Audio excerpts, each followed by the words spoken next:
نحمدہ ونصلی علی رسولہ الکریم اما بعد فاعوذ باللہ من الشیطان الرجیم بسم اللہ الرحمن الرحیم رب اشرح لی صدری ویسر لی امری واحلل عقدۃ من لسانی یفقہوا قولی۔ السلام علیکم ورحمۃ اللہ وبرکاتہ۔ صراط مستقیم میں آپ سب کو خوش آمدید۔ پچھلے سبق میں ہم لوگوں نے پڑھا تھا کہ اللہ تعالیٰ مسلمانوں سے مخاطب ہوتے ہوئے فرماتے ہیں کہ مسلمانوں، تمہیں اس راہ حق میں، اس اسلام کے راستے میں، اس صراط مستقیم میں اپنی مالوں جانوں سے آزمایا جائے گا۔ بہت سی مشکلات، بہت سی پریشانیاں تمہارے راستے میں آئیں گی، تمہیں ان کا سامنا صبر و استقامت سے کرنا ہے، اور نہ صرف تمہاری اپنی جانوں سے اور اپنی مالوں سے بلکہ مشرکین سے بھی بہت سی تکلیف دہ باتیں سننا ہوں گی، اور یہ سب سننا، برداشت کرنا، صبر کے ساتھ، استقامت کے ساتھ ڈٹے رہنا اپنے راہ حق پر، یہ بڑے ہی حوصلے کے کام ہیں۔ پھر اللہ تعالیٰ فرماتے ہیں کہ جب اللہ تعالیٰ نے یہود سے یہ عہد لیا تھا کہ وہ تورات کے ساتھ جمے رہیں گے، احکامات کو اچھی طرح سے سمجھ لیں گے، ان پر عمل پیرا ہوں گے، لیکن انہوں نے کیا کیا کہ کتاب کو پس پش ڈال دیا اور اسے بہت سی تھوڑی سی قیمت کے عوض جو ہے وہ بیچ ڈالا۔ اللہ تعالیٰ نے فرمایا کتنی ہی بری قیمت ہے جو وہ لے رہے ہیں۔ اللہ تعالیٰ فرماتے ہیں کہ وہ اپنے کرتوتوں پر خوش ہو رہے ہیں اور چاہتے ہیں کہ ان کے ایسے کاموں پر تعریف کی جائے جو انہوں نے کیا ہی نہیں۔ اور اس میں ہم نے وہ واقعہ دیکھا تھا کہ جب نبی پاک صلی اللہ علیہ وسلم نے یہود سے ایک بات پوچھی جو کہ تورات میں تھی، لیکن انہوں نے وہ بات چھپائی، اسے غلط بیان کیا، اور پھر اس بات پر اترانے لگ گئے کہ ہم نے تو نبی پاک صلی اللہ علیہ وسلم کو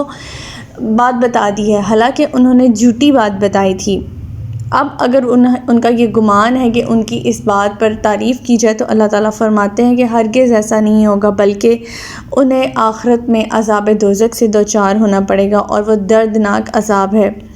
پھر اللہ تعالیٰ فرماتے ہیں کہ زمین اور آسمان کا خالق اور مالک صرف اور صرف اللہ تعالیٰ کی ذات ہے جو کہ قدرت کاملہ رکھتی ہے۔ پھر اللہ تعالیٰ فرماتے ہیں کہ آسمان اور زمین کی پیدائش میں، رات اور دن کے باری باری آنے جانے میں اہل عقل والوں کے لیے بہت سی نشانیاں ہیں۔ ہمارا آج کا سبق آیت نمبر 191 سے لے کر آیت نمبر 195 تک ہے، تو آج کا سبق شروع کرتے ہیں۔ بسم اللہ الرحمن الرحیم۔ الذین یذکرون اللہ قیاما وقعودا وعلی جنوبہم وَيَتَفَكَّرُونَ فِي خَلْقِ السَّمَاوَاتِ وَالْأَرْضِ رَبَّنَا مَا خَلَقْتَ هَذَا بَاطِلًا سُبْحَانَكَ فَقِنَا عَذَابَ النَّارِ۔ جو اٹھتے، بیٹھتے اور لیٹتے ہر حال میں اللہ تعالیٰ کو یاد کرتے، اور آسمانوں اور زمین کی پیدائش میں سوچ بچار کرتے اور پکار اٹھتے ہیں، اے ہمارے پروردگار، تو نے یہ سب کچھ بے مقصد پیدا نہیں کیا،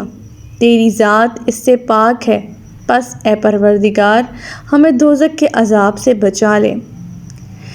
اس آیت کو اگر ہم پچھلی آیات کے ساتھ ریلیٹ کریں تو اللہ تعالیٰ عقل بتا رہے ہیں کہ عقل مند صرف وہ لوگ ہیں جو اس کارخانہ قدرت میں غور کرتے ہیں، اور غور و فکر کرنے کے بعد انہیں اس بات کا اندازہ بخوبی ہو جاتا ہے کہ اللہ تعالیٰ کی بے پناہ قدرت اور تصرف صرف اور صرف اللہ تعالیٰ کے قدرت کاملہ میں ہی ہے۔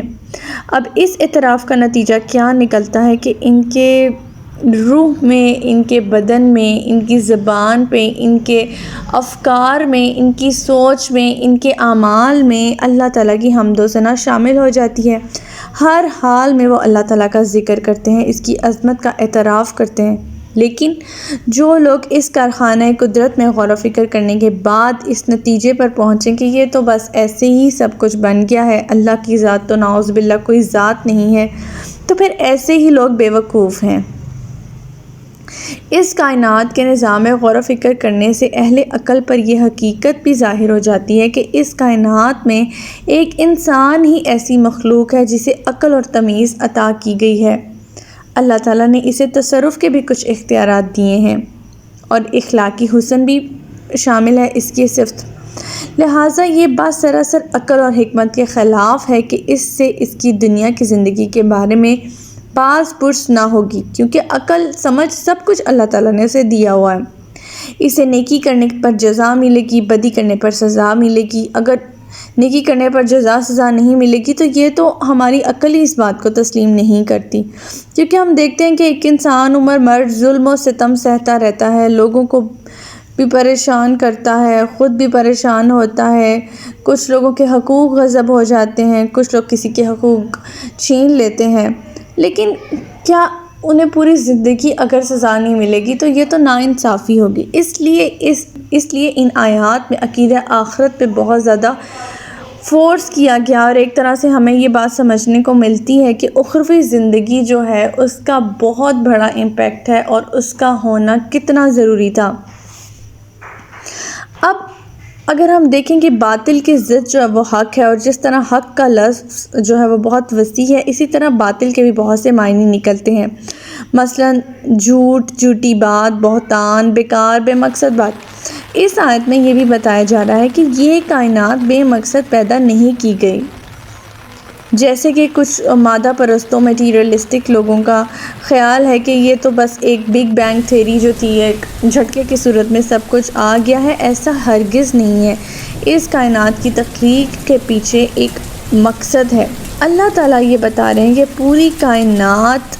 بلکہ کائنات تو کیا، کائنات کے علاوہ بھی جتنی کائناتیں اللہ تعالیٰ نے بنائی ہیں وہ سب کسی نہ کسی مقصد کے طور پر بنائی گئی ہیں،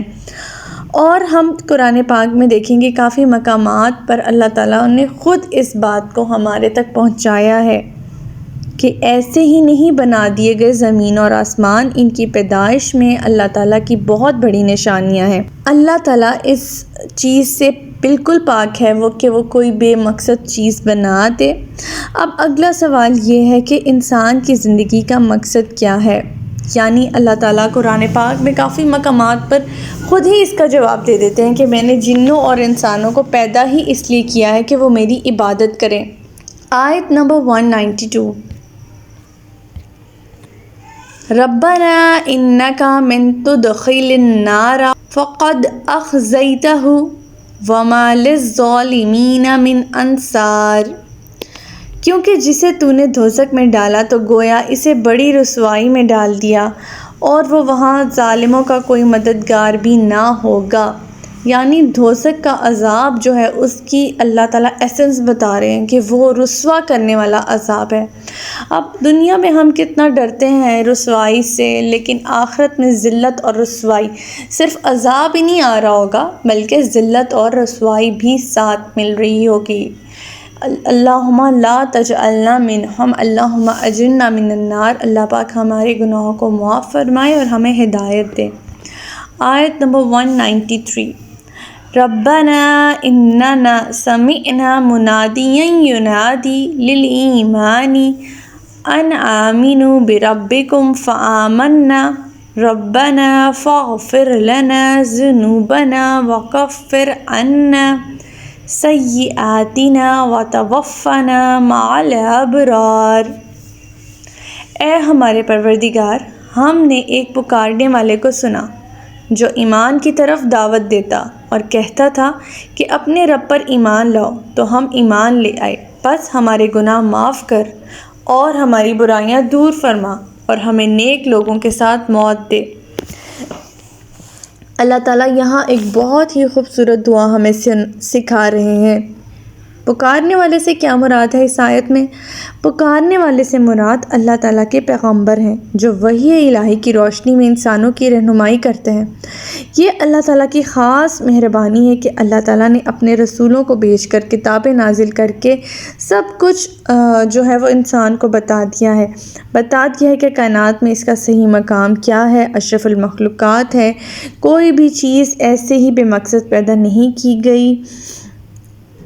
تمام تر نفع نقصان خالق و مالک کے ہاتھ میں ہے جو اس پوری کائنات کا خالق ہے۔ پھر رسولوں اور کتابوں ہی کے ذریعے انسان کو اللہ تعالیٰ نے اس کی زندگی کا مقصد بتایا کہ وہ صرف ایک اللہ کی عبادت کرے اور دنیا میں اس طرح زندگی گزارے جس سے اسے اخروی نجات حاصل ہو۔ ساتھ ہی ساتھ اسے یہ بھی بتلایا گیا ہے کہ وہ محض اپنے نیک اعمال پر تکیہ نہ کرے بلکہ اپنے گناہوں کی بخشش بھی طلب کرتا رہے اور بھلائی کے لیے بھی دعائیں مانگتا رہے۔ اور جب ہم مریں تو ہمیں نیک لوگوں کے ساتھ موت دے، ہمارا اٹھنا بیٹھنا نیک لوگوں کے ساتھ ہو، اور اس طرح کی ہماری کمپنی ہو کہ جو ہمیں اللہ تعالیٰ کا خوف دلائے، اللہ تعالیٰ کی یاد دلاتی رہے،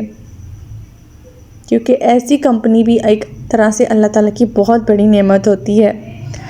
آیت نمبر 194، ربنا وآتنا ما وعدتنا علی رسولک ولا تخزنا یوم القیامۃ انک لتخلف المیعاد۔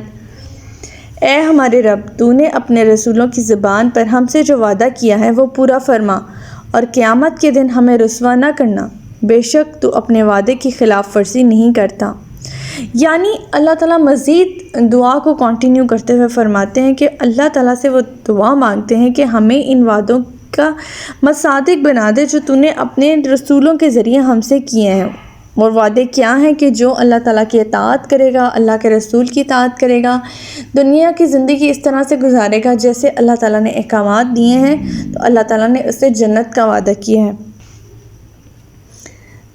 دوسرا معنی یہ بھی ہو سکتا ہے کہ جو اس دنیا میں کفار پر فتح نصرت عطا کرنے کا وعدہ اللہ تعالیٰ نے کیا ہے مسلمانوں سے، اللہ تعالیٰ اسے پورا فرمائے، اور کافروں اور منافقوں کو جو ہے وہ اللہ تعالیٰ عذاب دیں دوزخ کا، اور ان کے جو طنز و طعنے اور ان سے جو رسوائی ہے اس سے بچا لیں۔ آیت نمبر 195، فَاسْتَجَابَ لَهُمْ رَبُّهُمْ أَنِّي لَا أُضِيعُ عَمَلَ عَامِلٍ مِّنكُم مِّن ذَكَرٍ أَوْ أُنثَىٰ بَعْضُكُم مِّن بَعْضٍ فَالَّذِينَ هَاجَرُوا وَأُخْرِجُوا مِن دِيَارِهِمْ وَأُوذُوا فِي سَبِيلِي وَقَاتَلُوا وَقُوتِلُوا لَأُكَفِّرَنَّ عَنْهُمْ سَيِّئَاتِهِمْ وَلَأُدْخِلَنَّهُمْ جَنَّاتٍ تَجْرِي مِن تَحْتِهَا الْأَنْهَارُ ثَوَابًا مِّنْ عِندِ اللَّهِ وَاللَّهُ عِندَهُ حُسْنُ الثَّوَابِ۔ ان کے پروردگار نے ان کی دعا قبول کرتے ہوئے فرمایا، میں کسی عمل کرنے والے کے عمل کو، خواہ وہ مرد ہو یا عورت، ضائع نہیں کروں گا، کیونکہ تم دونوں ایک دوسرے کا حصہ ہو۔ لہٰذا جن لوگوں نے ہجرت کی اور اپنے گھروں سے نکالے گئے اور میری راہ میں دکھ اٹھائے، نیز جن لوگوں نے جہاد کیا اور شہید ہو گئے، میں ضرور ان کی برائیاں ان سے دور کر دوں گا، اور ایسے باغات میں داخل کروں گا جن کے نیچے نہریں بہہ رہی ہیں۔ اللہ کے ہاں ان کا یہی بدلہ ہے، اور اللہ کے ہاں جو بدلہ ہے وہی اچھا بدلہ ہے۔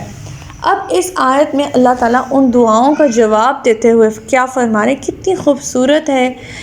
خوبصورت ہے یہ بات قرآن پاک کی کہ اللہ تعالیٰ ساتھ ہی جواب دے رہے ہیں، دعا مانگنے کا طریقہ بھی سکھا رہے ہیں، اور اس کے بعد جو ہمیں ان رسپانس آف دیٹ دعا کہہ رہے ہیں وہ بھی اس آیت میں ہمیں بتلاتے جا رہے ہیں۔ یعنی مرد اور عورت کیونکہ دونوں ایک ہی حصے سے بنے ہیں، ایک دوسرے کے حصے ہیں، لہٰذا نیک اعمال کا کس قدر بدلہ مردوں کو ملے گا اتنا ہی عورتوں کو ملے گا، جزائے اعمال کے لحاظ سے دونوں میں فرق نہیں۔ اور اللہ تعالیٰ یہاں فرما رہے ہیں کہ جن لوگوں نے میری راہ میں اور اسلام کو سربلند کرنے کے لیے اپنی جان، مال، وطن کی خاطر قربانیاں دی ہیں، طرح طرح کے دکھ اٹھائے ہیں، خواہ وہ مرد ہوں یا عورت ہوں، سب کے سب اللہ کے ہاں یکساں سلوک اللہ تعالیٰ ان کے ساتھ کریں گے، ان کی لغزشیں معاف فرما دیں گے، اور ان کی قربانیوں کا انہیں بہترین بدلہ دیں گے، اور انہیں ایسے باغات میں داخل کریں گے جن کا اللہ تعالیٰ نے ان سے وعدہ کیا ہے۔ روایات میں آتا ہے کہ ایک دفعہ حضرت ام سلمہ نے آپ سے عرض کیا، یا رسول اللہ صلی اللہ علیہ وآلہ وسلم، قرآن میں جہاں کہیں ہجرت یا اعمال حسنہ کا ذکر آتا ہے تو مردوں کا ہی آتا ہے، عورتوں کا کیوں نہیں آتا؟ تو ہمارا آج کا سبق یہیں تک تھا۔ اللہ تعالیٰ سے دعا ہے کہ اللہ تعالیٰ ہمیں قرآنی احکامات پر عمل کرنے کی توفیق عطا فرمائے، اللہ تعالیٰ ہمارے گناہوں کو معاف فرما دے، اور اللہ پاک ہمیں ہدایت دے کہ جس کے بعد گمراہی نہ ہو۔ ربنا لا تزغ قلوبنا بعد إذ هديتنا وهب لنا من لدنك رحمة إنك أنت الوهاب سبحانك اللهم وبحمدك أستغفرك وأتوب إليك۔ السلام علیکم ورحمۃ اللہ وبرکاتہ۔